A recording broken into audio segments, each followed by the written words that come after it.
नमस्कार दोस्तों, मैं राकेश भारद्वाज और मेरे साथ ये वो चेहरा जिसने जो है हमारा पूरे देश का कहूँ तो हमारा सर जो है गर्व से ऊंचा किया था। दीपक जी, सबसे पहले तो राजनीति की बातें बाद में करेंगे, लेकिन जो कारनामा आपने किया था, जब भी आप अखाड़े के अंदर उतरते थे पूरी देश की नज़र आपके ऊपर रहती थी कि हाँ, आज फिर से हमें कोई मेडल मिलेगा। वो जब जब आपको देखते थे हर किसी को आपके ऊपर गर्व होता था। आज लेकिन राजनीतिक तौर पे आप मुहिम के अंदर पहुंचे, आपका मुहिम के अंदर स्वागत है। भारतीय जनता पार्टी का आज जो है स्थापना दिवस मनाया जा रहा था। कैसे विचार आया कि ये युवाओं को साथ लेके मुहिम के अंदर ही ये बाइक रैली निकालनी चाहिए? देखो, ये पार्टी का फैसला था। आज क्या भारतीय जनता पार्टी का स्थापना दिवस था, तो उसके उपलक्ष्य में 90 की 90 विधानसभाओं में भारतीय जनता पार्टी युवा मोर्चा के साथ मिलकर बाइक रैली का आयोजन किया जाना था। तो मुहिम की जिम्मेदारी पार्टी ने मुझे सौंप दी थी कि आप अध्यक्षता वहाँ आप करें। तो इतने सारे युवा आज आपके साथ दिखाई दे रहे थे, खुद भी युवा हो, युवा का जोश देख के अलग ही एनर्जी मिल रही थी और वो एनर्जी अभी तक देख रहे हैं। कैसा महसूस हुआ? देखो, युवाओं की ताकत को तो कोई भी नहीं नकार सकता। सारी ताकत तो युवाओं में है, देश के भविष्य की भी और देश को आगे बढ़ाने में भी। अच्छा दीपक जी, भाजपा के अंदर आने से पहले काफ़ी चर्चाएं होती थी और मोदी जी को अच्छे खासे से कोसते थे, लेकिन ऐसा परिवर्तन कैसे आया मन में कि हाँ नहीं, अब मोदी जी के साथ चलना चाहिए? कौन कोसते थे? आपकी बात नहीं नहीं, मैंने कभी मोदी जी को आज तक कोई भी इंटरव्यू दिखा दीजिए, कैसे कोसेंगे? जी हम पहली बार जी राजनीति में भाजपा को ही ज्वाइन किया है, ऑफिशियल तौर पे किसी पार्टी को ज्वाइन किया है। तो जी और इसके लिए हमें बताने की भी जरूरत नहीं है कि देश के यशस्वी प्रधानमंत्री श्री नरेंद्र मोदी जी ने देश का भविष्य कहाँ से कहाँ पहुँचा दिया। जी पहले भारत देश का नाम बाहर बताते थे तो लोग ऐसे देखते थे कि कौन से देश से इंडिया बोलते थे, ओके। अब इंडिया बोलते तो पूरी दुनिया जानती है कि इंडिया से। आज दुनिया की 5वीं बड़ी अर्थव्यवस्था है और हमारे देश के आदरणीय प्रधानमंत्री श्री नरेंद्र मोदी जी ने तो राम मंदिर बनवा दिया। 500 साल से जिसके लिए लड़ाइयाँ हो रही थी, कितने लोगों ने अपनी शहादत दी है राम मंदिर बनवाने के लिए। फिर आप कश्मीर के ले लीजिए, धारा 370 का हटना अपने ही देश में है। अपने देश का भिन्न अंग कश्मीर में पहुंचने के लिए हमें तरसना पड़ता था। दिन दहाड़े हमारे फौजियों को भी शहीद कर दिया जाता था वहाँ, वो धारा 370 हटाई गई।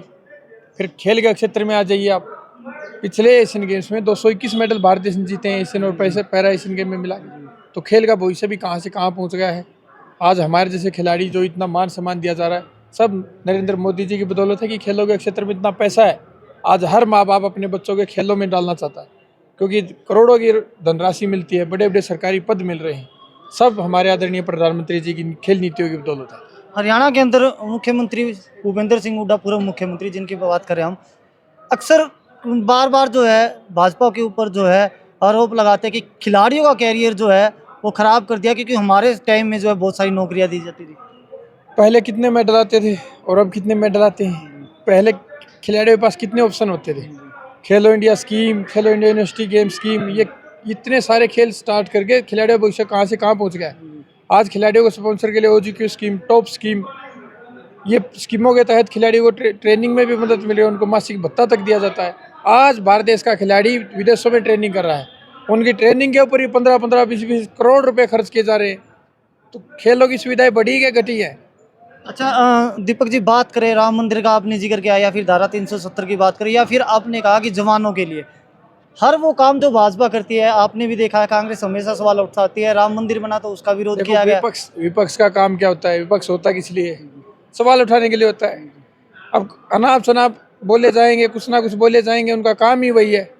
देश की तरक्की नहीं हो रही होती तो 10 साल हो गए और तीसरी बार फिर 400 पार का नारा दे रखा है।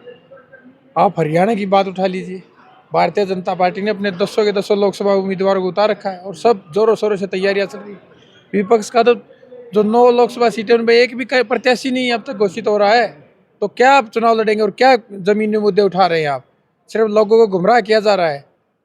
क्या लगता है इसके पीछे क्या कारण है? 10 लोकसभा सीटों के ऊपर जो है अभी तक जो है रोहतक की बात कर ले, ये तो 400 पार का नारा ही कारण है। तो क्या लगता है उसी दबाव के कारण जो है डर लग रहा है कि हाँ, क्योंकि कहा ये भी जाता है कि शैलजा गुट की बात करें या फिर हुड्डा गुट की बात, अलग अलग बटे हुए हैं और एक दूसरे को ये कहकर आगे लेके आ रहे हैं कि पहले आप चुनाव लड़ोगे तो हम लड़ेंगे। हमें अपनी पार्टी का पता है, हमारा संगठन, हमारी पार्टी एक है और मजबूत है कि उनको अपने गुटी ठीक करने में समय नहीं मिल रहा तो प्रत्याशी कहाँ से उतारेंगे? तो क्या लगता है आपकी यार जो 10 की 10 सीटों पे जो है 10 बाजी की 10, 10 की 10 और रोहतक लाखों में जीत होनी है। वहीं से सुपड़ा साफ हो जाना हरियाणा में। रोहतक हॉट सीट बनी हुई है क्योंकि हुड्डा परिवार अगर अब की बार हारता है तो क्या लगता है भविष्य में राजनीति के अंदर किस तरीके से उनको आगे की कार्रवाई?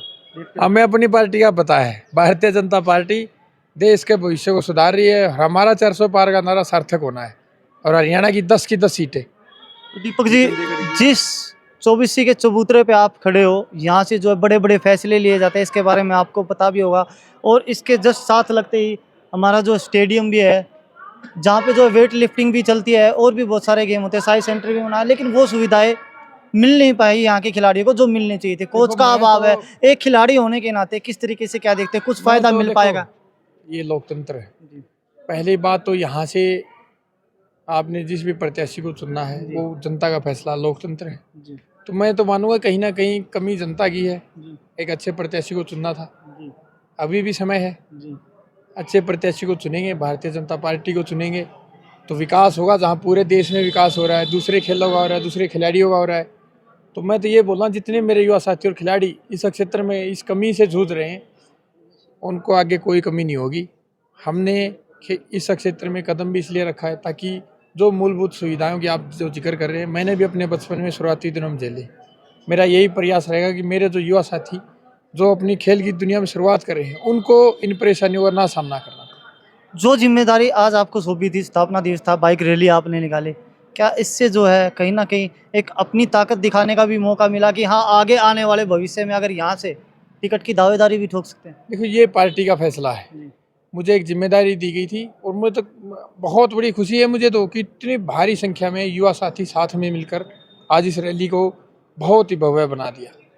अगर मौका मिलता है आने वाले समय में तो क्या तैयार है आप यहाँ से चुनाव लड़ने के लिए? देखो मैं सेवा करने के लिए पार्टी के हर कार्य के लिए हमेशा तैयार हूँ। पार्टी का जो भी फैसला होगा हमेशा तत्पर है। मैम के अंदर युवा रैली, बड़ी बाइक रैली आज निकाली गई थी, सैकड़ों में बाइकें आपके साथ थी। और बात करें विकास सोरेन की, इस जो है आज जो आयोजन किया गया उसके संयोजक भी थे, क्या कुछ कहना चाहोगे भाई? देखो युवा मोर्चा भाजपा की हमेशा ताकत रहा है और आगे भी रहेगा।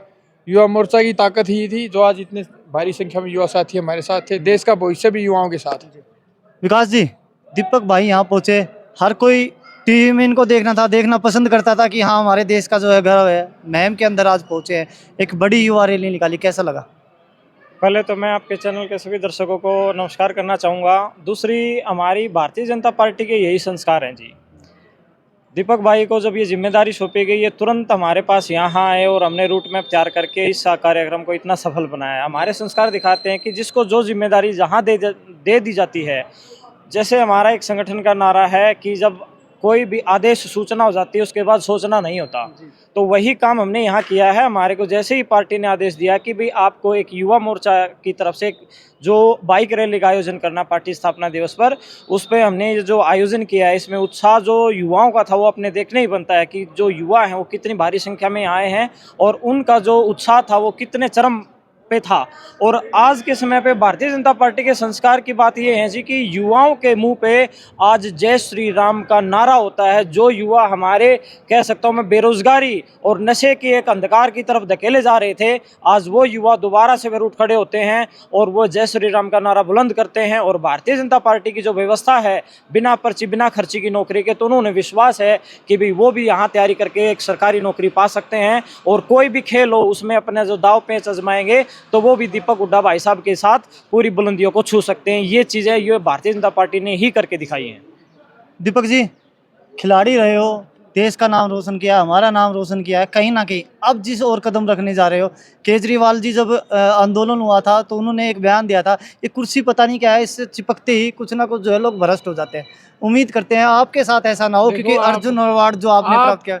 आपका सवाल का जवाब वहीं खत्म हो जाता है। ये भारतीय जनता पार्टी, यहाँ कोई भ्रष्टाचार के आरोपी नहीं मिलते आपको। यहाँ देश सेवा के आपको अच्छे नागरिक ही मिलेंगे, अच्छे कार्यकर्ता मिलेंगे, अच्छे नेता मिलेंगे।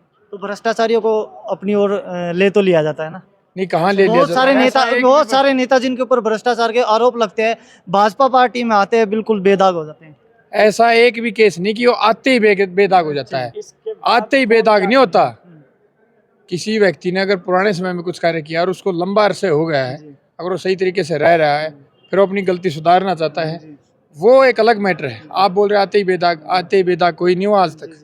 तो कहीं ना कहीं ये पार्टी, भाजपा पार्टी जो है, पार्टी के अंदर लेके जो है सुधरने का मौका दे रही है लोगों को। नहीं नहीं, जो पहले से ठीक कार्य कर रहा है, जी जो ठीक दिशा में चल रहा है, जो ठीक कर जनता की सेवा कर रहा है और बुरे कामों से दूर हो गया है, उसको, भ्रष्टाचारियों को भारतीय जनता पार्टी में कतई जगह नहीं है। दीपक जी, अंतिम सवाल, युवा आपको देख रहे हैं, युवाओं को खासकर क्या मैसेज देना चाहोगे? युवाओं को मैं यही मैसेज देना चाहूँगा कि भारतीय जनता पार्टी में आपको किसी सिफारिश की ज़रूरत नहीं पड़ेगी। अगर आप योग्य हैं तो आपकी काबिलियत को ज़रूर पहचाना जाएगा, चाहे वो सरकारी नौकरी की बात हो, बिना पर्ची और बिना खर्ची। ये मैसेज हरियाणा नहीं, पूरा देश सुन चुका है कि बिना पर्ची बिना खर्ची का क्या मैटर है।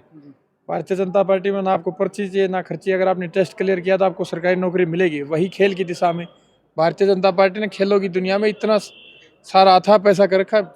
एक अगर अंतर्राष्ट्रीय मेडल आता है आपको करोड़ों की धनराशि मिलती है, पूरे परिवार की जिंदगी ठीक हो जाती है। बड़े बड़े सरकारी नौकरी मिल रहे हैं, डिप्टी डायरेक्टर लग रहे हैं, DSO लग रहे हैं, और भी बड़े बड़े सरकारी पद मिल रहे हैं आपको।